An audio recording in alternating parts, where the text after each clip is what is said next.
with the chapter 3rd of social studies, and there's a last part today. So we are done up till here. That is, just have a look over here. तो थोड़ा याद आ जाएगा कि हमने immediate effect किए थे world war 2 के. तो एक तो हुआ था इकोनॉमिक इफेक्ट, मीन्स बहुत सारी कंट्रीज़ के billions of dollars, thousands of billions of dollars खर्च हुए. इतनी आर्मी, नेवी, आर्म्स, एम्यूनेशन, सब पे इतना खर्चा हुआ.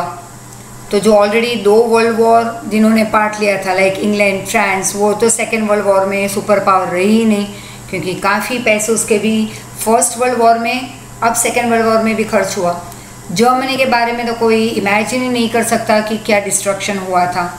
जापान को तो सरेंडर हो जाना पड़ा अमेरिका के सामने at the end of Second world war. और जैसे ये सब हुआ तो सबसे बड़ा इफ़ेक्ट हुआ लोगों पे. ये हुआ कि फर्स्ट वर्ल्ड वॉर और सेकेंड वर्ल्ड वॉर के बीच में उन्होंने इतने सारे पैसे खर्च कर लिए थे पहले भी, of course, but in this 20 time period में, इंटरवल में काफ़ी पैसे इन्वेस्ट किए थे सब कंट्रीज़ ने आर्म्स एंड एम्यूनेशन प्रोडक्शन में, फैक्ट्रीज इंस्टॉल करना for the arms and ammunition. तो नेसेसिटीज़ का प्रोडक्शन काफ़ी कम हो गया था. अब उसकी स्कैरसिटी आ गई, मतलब कमी दिखने लगी. और लोग तो ज़िंदा रहते हैं आर्म्स एंड एम्यूनेशन खा के नहीं, लेकिन खाना चाहिए, नेसेसिटीज़ चाहिए लाइफ की बाकी ज़िंदा रहने के लिए. तो वो सब बहुत कम थी मार्केट में, क्योंकि प्रोडक्शन ही कम किया था उसका कंट्रीज़ ने इस रेस में. अब हुआ ये कि उन चीज़ जितनी भी थी उसकी प्राइस बढ़ने लगी, क्योंकि डिमांड ज़्यादा, सप्लाई कम. Of course when economics takes entry, तो more demand less supply is equal to, it is called scarcity. लेकिन उसको हम कहेंगे, उसकी असर क्या होगी, प्राइस राइज. तो काफ़ी लोग भूखे मर रहे थे, लाइफ टोटली शैटर होने लगी, that is destroy. As a result nations of the world were pushed into economic depression. जैसा अभी हम देख रहे हैं in this Covid time period कि कैसे लोगों का कईयों का बिजनेस डाउन हुआ है, कईयों के प्रोफेशन में तकलीफ हुई है. It's everyone, you, your parents, me, everyone we can see around. कहीं ना कहीं हमारे काम में फ़र्क आया है कि काम में मतलब दी यू कैन टेक, कईयों के ट्यूशन क्लासेस में एडमिशन में फ़र्क आया हुआ होगा, या जो लोग जो दूसरे प्रोफेशंस में हैं, या जो जॉब पे जाते थे, या कईयों को तो छुट्टी मिल गई वहाँ से. अब वर्क फ्रॉम होम वाले भी काफ़ी कम उन्होंने पिकअप करके रखे, who could work from home with the support of technology, right. तो ऐसे कोई काम उनका चलता रहा. तो काफ़ी कुछ ऐसे हुआ जहाँ पे ये economic depression all over the world आज भी दिखाई दिया इस टाइम पीरियड में. तब दिखाई दिया था due to the effect of Second world War. तो बहुत सारे चेंजेस आए वर्ल्ड पॉलिटिक्स में, इकोनॉमी में, क्योंकि वो वर्ल्ड, पूरे वर्ल्ड पे इम्पैक्ट था वर्ल्ड वॉर 1 और 2 का. वैसे कोविड का पूरे वर्ल्ड पे इफ़ेक्ट दिख रहा है. It's not only you and me in this country, it's everyone in this country, छोटे से बड़े तक. या you can take from all over the country, develop country हो या डेवलपिंग कंट्री हो, या अभी बहुत ही गरीब कंट्री हो या पैसे वाली कंट्री हो, इट कुड बी एनी. लेकिन ये वर्ल्ड इफेक्ट दिख रहा है. सेकेंड था कम्युनिज्म इन चाइना. तो रशिया की कम्युनिस्ट पार्टी, कम्युनिज्म जब उन्होंने, मतलब सोशलिस्ट रूलिंग जब पिकअप किया, जहाँ पे सब कुछ गवर्नमेंट के हाथ में होगा. जस्ट इमेजिन कि इंडिया में सब कुछ अगर गवर्नमेंट के हाथ में ही हो, सोशलिस्ट सिस्टम हो, तो हम क्या देखेंगे, हर जगह पे BRTS, नो वॉल्वो. हर एक ह्यूमन बीइंग गवर्नमेंट जॉब करता होगा, या जो एग्रीकल्चर लैंड है वो भी गवर्नमेंट की होगी.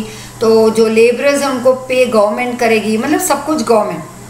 कोई प्राइवेट रिक्शा नहीं, प्राइवेट ओला उबर नहीं, नो स्विगी एंड नो, अगर स्विगी होगा भी तो गवर्नमेंट ही हैंडल करेगी. मतलब each and everything, just imagine in a country to be government based.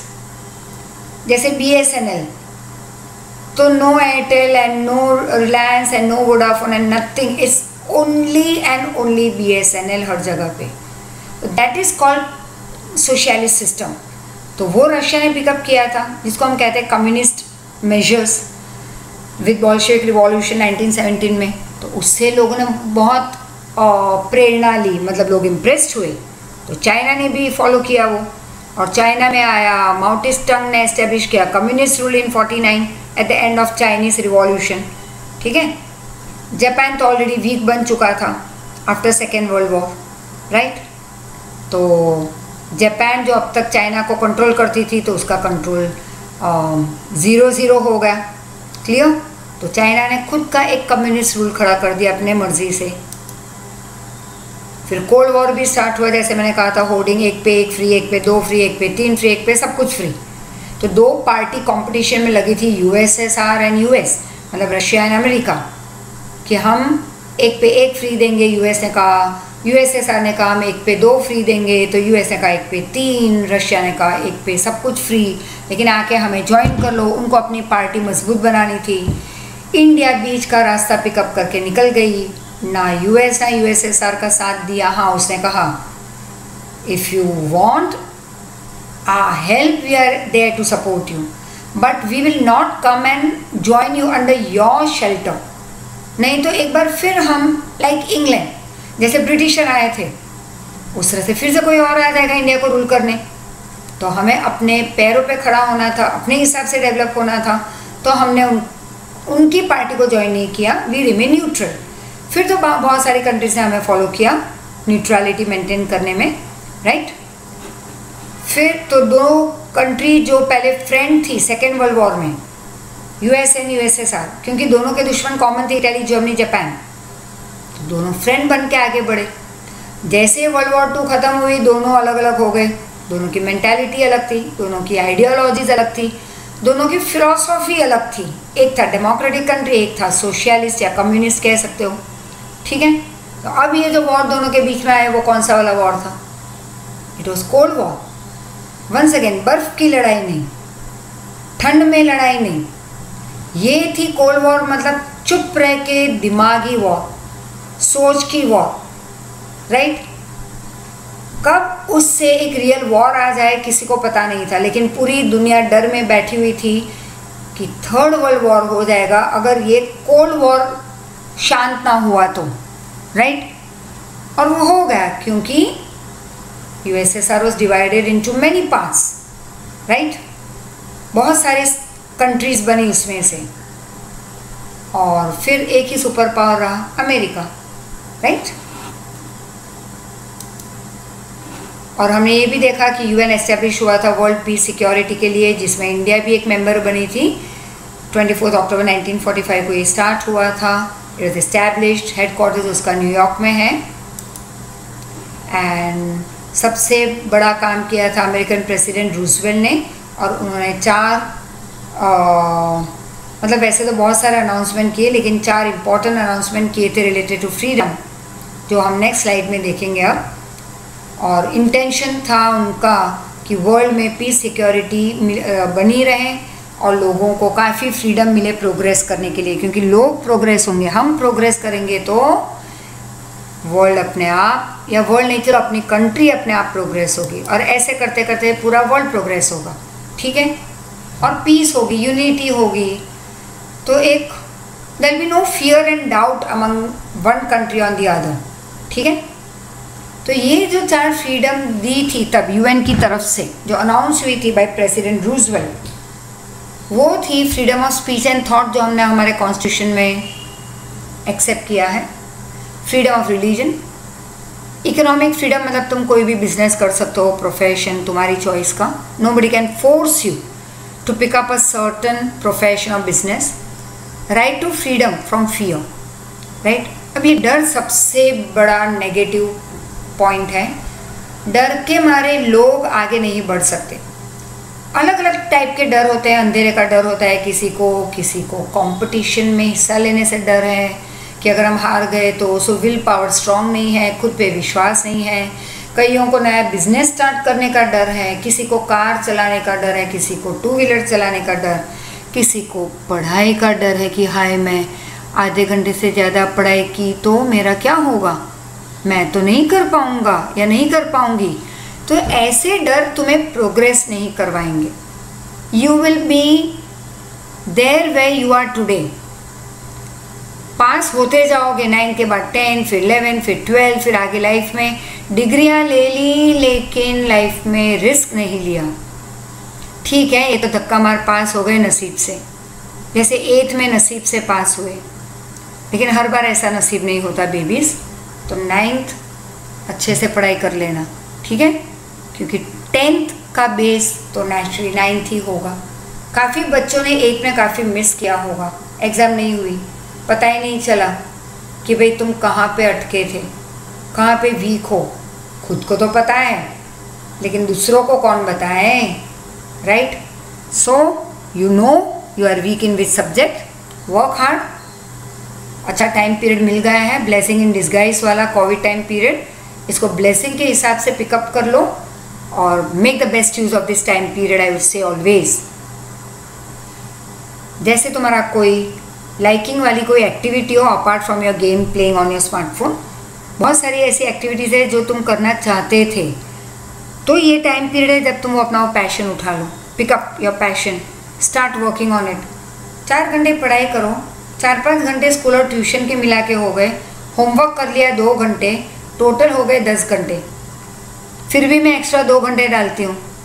चलो, तुमने पढ़ाई 4 घंटे की, 4 घंटे ट्यूशन और होमवर्क के, 6 घंटे स्कूल के, चलो 14 आवर्स डाल दो. इतने नहीं होते, फिर भी मैंने डाल दिए 14 आवर्स. अब भी 10 घंटे बाकी है बेबीज़. तो 1 घंटा स्नान करने में, वॉश एरिया, फिर 1 घंटा खाया पिया, टाइम पास किया, फिर 6 घंटे नहीं तो 7 घंटे सो गए. चलो हो गए तुम्हारे 9 घंटे. अभी भी 1 घंटा बाकी है.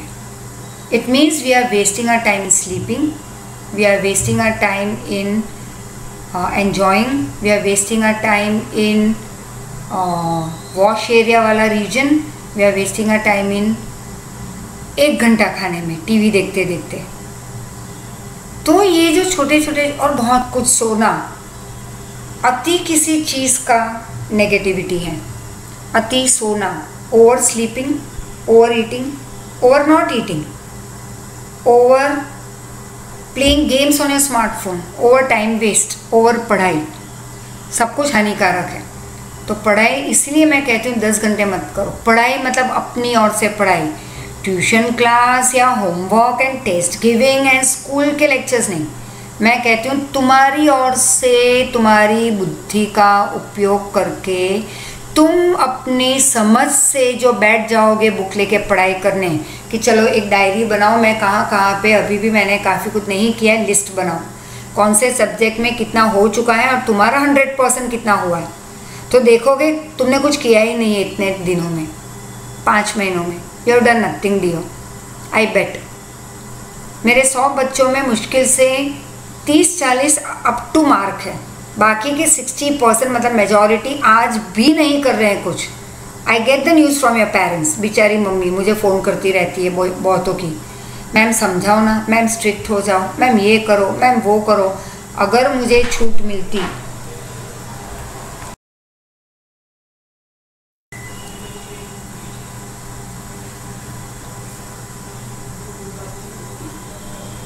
सो आई वॉज सेइंग कि अगर छूट मिलती तो तुम सबको अपने घर ले जाती, राइट, नज़र रखने तुम पे. So let's move ahead. Right to freedom from fear. Later, President Roosevelt and the British PM Churchill prepared an 8-point agreement while they were on a ship in the Atlantic Ocean, which later came to be known as Atlantic Agreement. Very important one marker. Who were the two who prepared the Atlantic Agreement? So, President Roosevelt and British PM Churchill. Next, how many point agreement was made in Atlantic Agreement? 8 point. Next, when they prepared this 8-point agreement, where did they prepare it? That was when they were on a ship in the Atlantic Ocean. Why the name Atlantic Agreement? तो पूरा president Roosevelt से agreement तक लिखना है. Now this agreement included matters like freedom maintain करनी है, sovereignty of every country. Sovereignty मतलब each country will enjoy freedom and independence but independent in which form, कि कोई दूसरी कंट्री आके, एक कंट्री दूसरी कंट्री के मैटर में इंटरफेयर नहीं करेगी विदाउट परमिशन। फिर world peace, security, social welfare, economic welfare, disarmament, मतलब to reduce the production of arms and ammunition, और ज़रूरत पड़ने पे ही यूज़ करना है, we have to just not use it, right. Then the foreign ministers of Britain, America, Russia, China met in Moscow for world peace, which came to be known as Moscow Declaration. अभी इस meeting में Moscow की meeting में declaration हुई, नाम दिया गया Moscow declaration. In November 43, 3 superpower held a conference in Tehran. Representatives of 50 countries, मतलब 50 कंट्री जाके बैठ नहीं गई सारे लोग, हर एक कंट्री की तरफ से 2 या 5 ऐसे रिप्रेजेंटेटिव गए to be the member of UN. They prepare the agreement for UN at Washington सितंबर 44 में। On October 24, 45 51 member nation declared establishment of UN, और 51st कंट्री थी India, is a part of UN. Since then 24 October is celebrated as UN Day all over the world. Today 193 countries are members of UN. Organs of UN. The structure adopted by UN to achieve its aims includes 6 organs: General Assembly, Security Council, Economic and Social Council, Trusteeship Council, International Court of Justice and Secretariat. तो ये हुए organs. 1 marker. Again 1 marker. International Court of Justice is located at, that is Hague, Netherlands. All other councils are located in New York, America. Now what are the activities of these different organs of UN? Let's see. All again your 2 marker, very important. So first, that is General Assembly. Now General Assembly, that is the biggest organ of UN. 1 marker. 2 marker में तो पूछा ही जाएगा पूरा paragraph as a short note individually, but 1 marker is biggest organ of UN is General Assembly. Assembly मतलब coming together of many people at a place.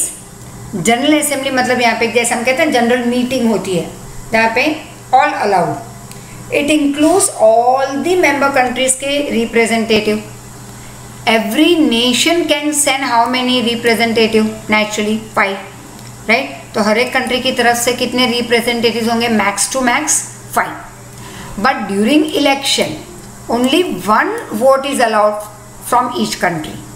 ठीक है ना, 5 मेंबर मैक्सिमम जा सकते हैं एक कंट्री के to represent that their own country, लेकिन इलेक्शन होगी तो सिर्फ एक वोटिंग होगी एक कंट्री की। इट कैन, तो यहाँ पे देखो अब काम क्या होगा, it can discuss, give advice या सजेशन या रिकमेंडेशन, मतलब suggestion on any matter related to international relation. पूरे वर्ल्ड का कोई कॉमन मैटर हो तो यहाँ पे डिस्कशन होगा, एडवाइस दी जाएगी, सलाह मशवरा होगा, दैट इज कॉल्ड रिकमेंडेशन और suggestion. Second, it accept the budget presented by secretary general every year and provides the expenditure.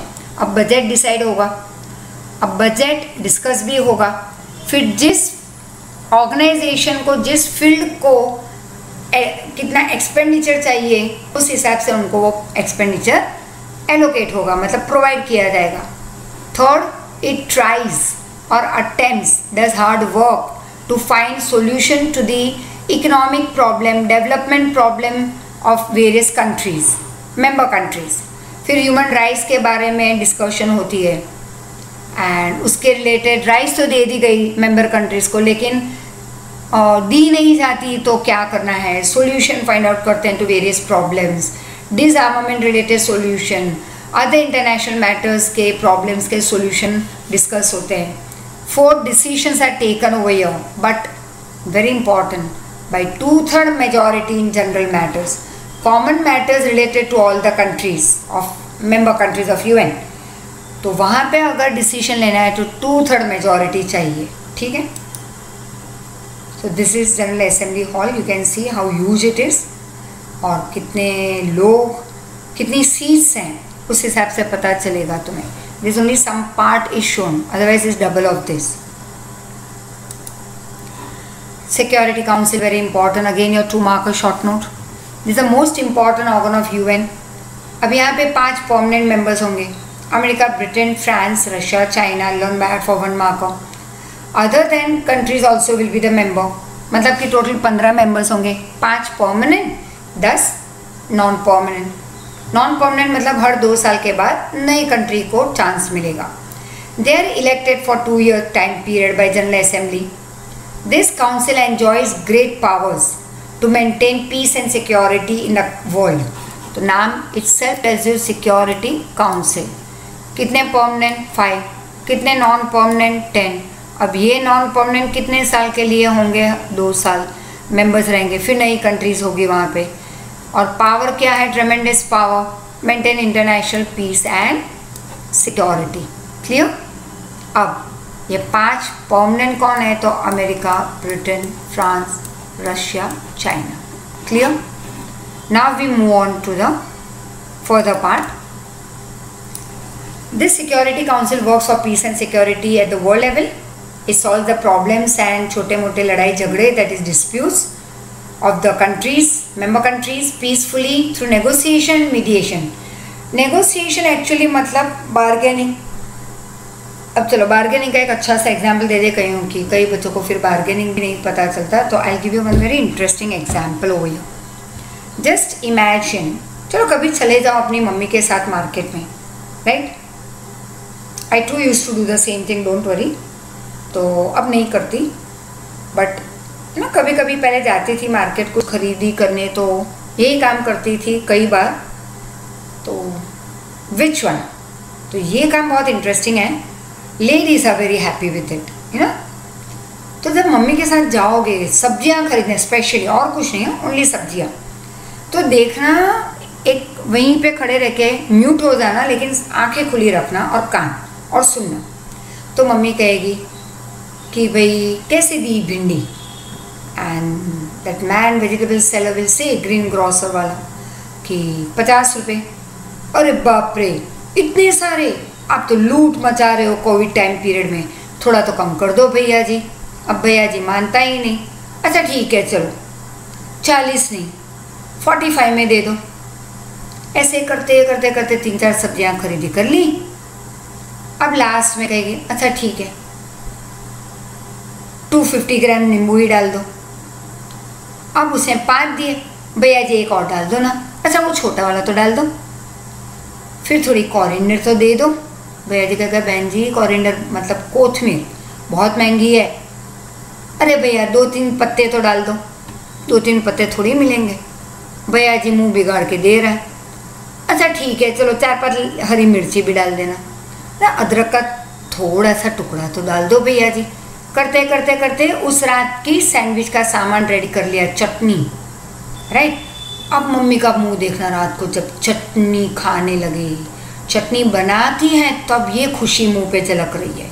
Why she is happy कि उसने बार्गेनिंग की, थोड़ा नेगोशिएशन किया कि भैया जी थोड़ा ये भी डाल दो, इतना सा वो भी. अभी आपका क्या जाएगा भैया जी, इतना टुकड़ा थोड़ा डाल दिया तो अदरक का.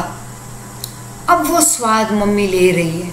पहले तो चटनी बनाते हुए, फिर सैंडविच बनाएगी, फिर खाएगी, सबको खिलाएगी ऑफ कोर्स, बट सबसे ज़्यादा खुशी उस दिन मम्मी के मुंह पे दिखाई देगी. चलो ट्राई करते हैं एक दिन, कर लो वो. I use to enjoy a lot, right? तो ये, and in Bombay yes we use to see, I use to go with my friends. तो 100 रुपये मिलते थे उनको अपनी मदर इन लॉ से कि 100 में इतना सामान खरीद के लेके आओ. अब वहाँ पे एक उसको कहते थे खौदरी गली, मतलब वहाँ पे इडली डोसा, उस गली में लेन में idli dosa sandwich, my God what not मिलता था वहाँ पे. अब मैं तो टाइम पास के लिए जाती थी उनके साथ. मैं जाती थी इडली डोसा सैंडविच खाने.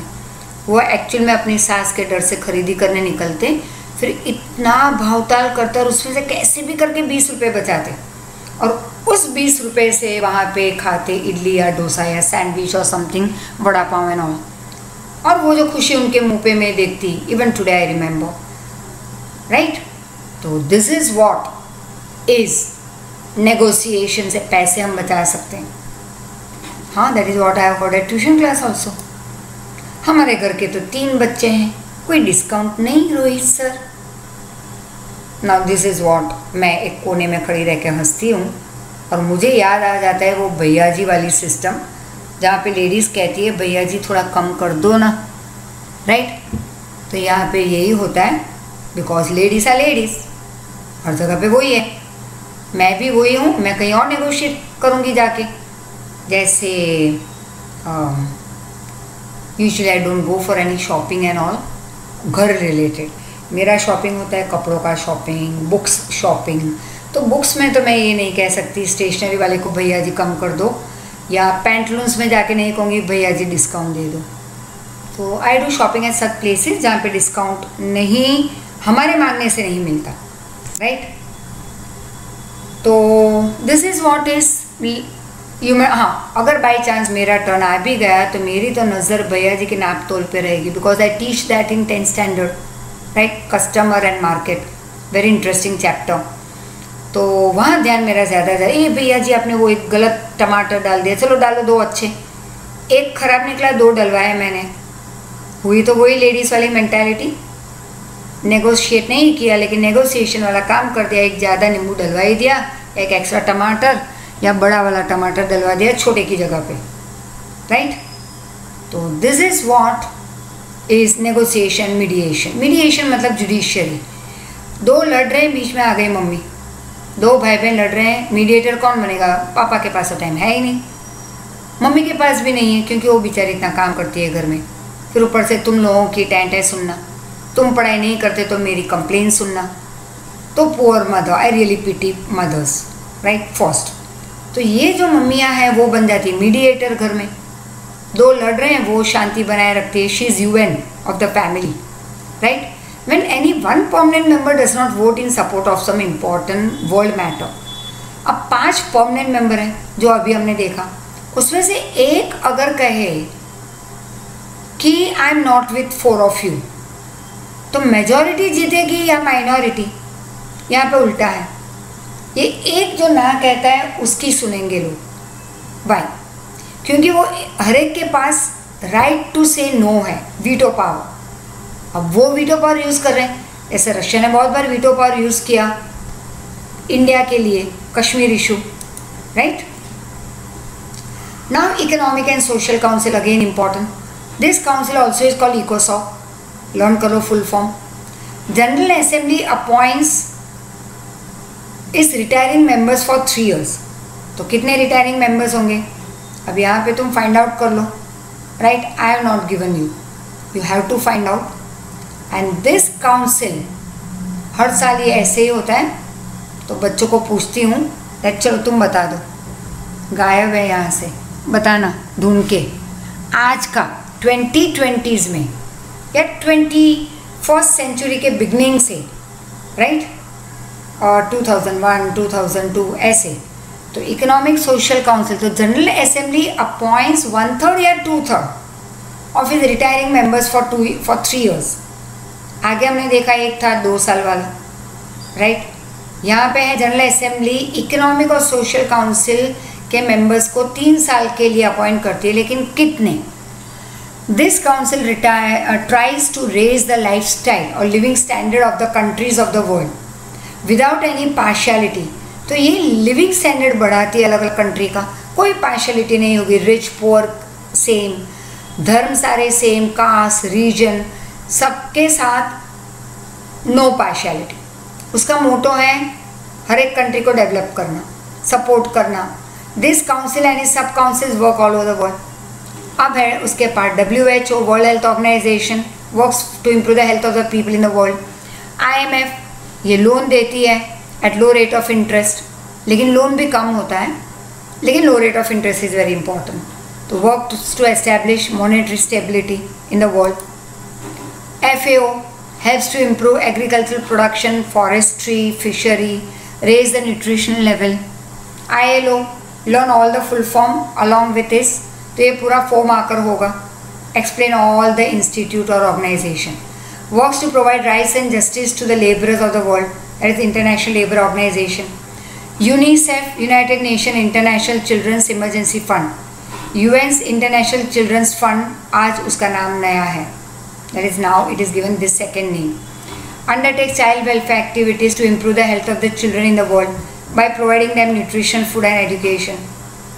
UNESCO, that is United Nations Educational, Scientific, Cultural Organization, right? UN's, that is United Nations Education, Scientific, Cultural Organization. Work to improve the cooperation between nation. तो पहले तो हर एक कंट्री के बीच में फ्रेंडली रिलेशन होने चाहिए, कॉपरेशन होना चाहिए. By removing illiteracy, by removing ignorancy, increasing the living standard of the people through education, providing justice, education, science, cultural resources. Besides this, there are sub-council, other smaller council and regional, that is area-wise council which undertakes various activities. Trusteeship Council, there are 5 permanent member nation in this council. तो 5 permanent होंगे naturally. Representative selected by the General Assembly. अब representative कौन select करेगा? General Assembly are included here. It oversees, that is looks into the matter related to countries that have not acquired independence. कई countries ऐसी भी थी कि बहुत सारी कंट्रीज को इंडिपेंडेंस मिल गया आफ्टर सेकेंड वर्ल्ड वॉर, लेकिन फिर भी छोटे मोटी बैकवर्ड या पुअर कंट्रीज ऐसी थी जिन पे अभी भी कोई और रूल कर रहा था. यहाँ पे जाके इन्होंने सपोर्ट किया और उनको फ्रीडम दिलवाई. And are under some previous mandate, मतलब पुराने कंपल्शन वो लोग फॉलो करते थे आज भी ये छोटी countries. Also nation defeated in the second world war, जो डिस्ट्रॉय हो चुकी थी, उनको डेवलप करवाया in its social, economic and political matters. फिर है इंटरनेशनल कोर्ट ऑफ जस्टिस, मतलब कि ऑल ओवर दी वर्ल्ड अगर कोई प्रॉब्लम आ जाए तो यहाँ पे इंटरनेशनल कोर्ट अपना फाइनल वर्डिक्ट देगा. इस headquarter is in Hague, Netherland. There are 15 जजेस who are appointed for 9 years. It solves disputes between nations, right? Gives verdict, मतलब final decision on international disputes, presented before it and gives legal advice. Advice भी legally वही देते हैं. Secretariat, that is Office of Secretary General of UN is called Secretariat. General Assembly appoints Secretary General for 5 years. So Secretary General को कितने साल के appoint करते हैं General Assembly? For 5 years, right? And secretaries, administrators, assistant translators, experts are also appointed to help the Secretary General. Secretariat is located in New York. Learn it. UN are continuously, so UN has constantly been making effort, that is doing hard work to establish world peace, world unity and to achieve the dream of universal brotherhood. ठीक है? So I can only request you to work hard. ये part देखने के बाद फिर से पूरा part देख लेना, so that it becomes you come in a link with all the 3 parts of this chapter. Question answer learn करना इजी हो जाएगा. So thank you so much. Take care. Thank you.